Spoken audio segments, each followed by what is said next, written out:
when our time runs over. But so Daquan actually celebrated a milestone birthday this year with his family. He turned 21. And so, Daquan, can you tell folks, when was the last time, before this year, when was the last time that you had the opportunity to spend a birthday with your family at home? It was 2007. I want to say it was my 15th birthday. Yeah, it's been a while. Yeah. And that was because you were in a juvenile correctional facility for several years. And so we'll talk a bit about that, but I just want to take it back to 15-year-old Daquan, since we were just talking about getting into the minds of 15-year-olds. Can you talk a bit about sort of who you were back then, what you were doing, were you going to school, what was that like? I feel I was the average 15-year-old boy. I liked to play basketball, just sports. I was in school. I used to get in fights, so I would get suspended quite a bit. But other than that, I was the average 15-year-old boy. Yeah. And can you talk about, I know that we've had conversations about your experience of being suspended and how that impacted you going through school. Like I said, I got into fights, but when I wanted to change, like when I got tired of fighting, it was too late. Like, if they heard my name, I was suspended. Like, it was one instance where I wanted to go to the restroom. I asked one of my teachers, could I go to the restroom? And she said no. So I went to the restroom. And I was suspended from school for going to the restroom. Yeah. Right. So I think that's important to note.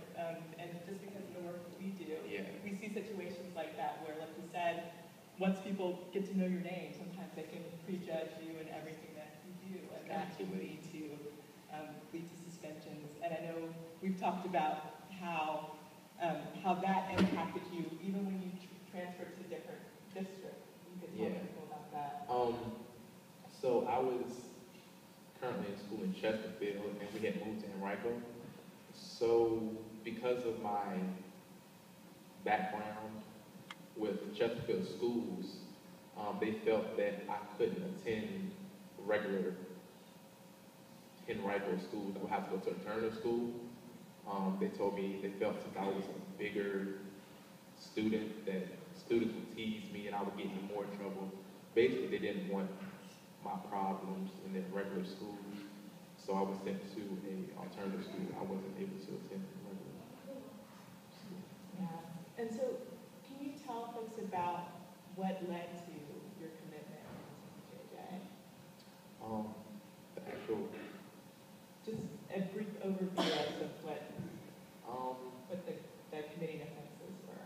All right, long story short, there was myself and 5 other guys. I was the youngest. And a robbery occurred. A teacher was robbed, and I was there. I take responsibility for being there.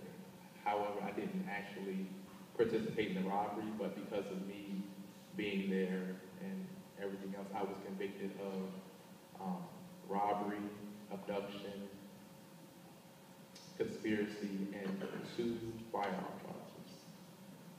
So at 15, when all of this happened, and I know in your situation, because in Virginia, youth as young as 14 can be transferred from juvenile court to circuit court, to the quote-unquote adult court.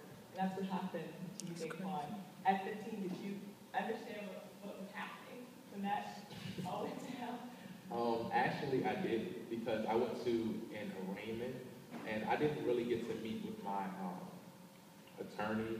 It was a court-appointed lawyer until after my arraignment, and that's when they told me I was being certified. I've never been involved with the court before, so I didn't know what certified meant. Right. But he definitely explained to me what certified meant.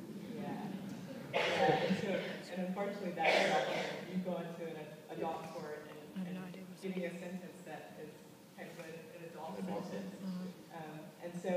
And so you went into the Department of Juvenile Justice. Yes. Can you tell folks about your experiences being there and how it impacted you?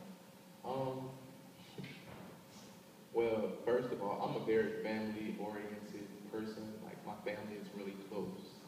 And for me to transition from being always with family and being able to talk to somebody when I need to talk to being able to have to fend for myself, basically, it was a very awkward, not hard, but awkward transition. It's a weird analogy, but I feel like it's like the military.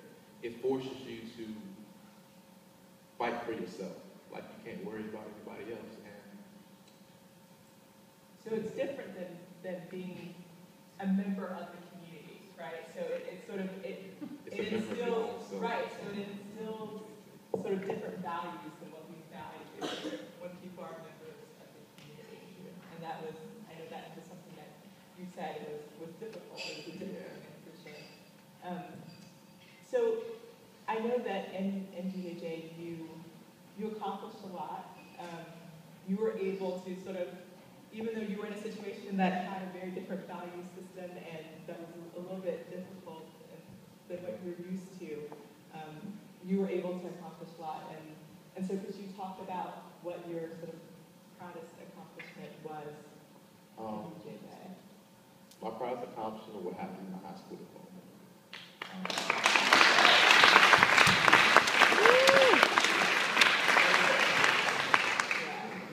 Yeah. Well, I will say you did a ton. He not only did that, but he also actually created DJJ's logo that they have. He was an incredible artist and did incredible work there. And I will say, I went to his graduation ceremony, and he actually spoke. He was one of the speakers to speak at the ceremony. And I think I still have the little brochure for that, because I'm so proud of you for doing that. So the last time that we went in front of the judge for your serious offender review hearing, for your last review hearing, and for those of you who don't know, the serious offender review hearing is the opportunity for youth who are committed as serious offenders to go back in front of their judge and ask for potential change to their sentence.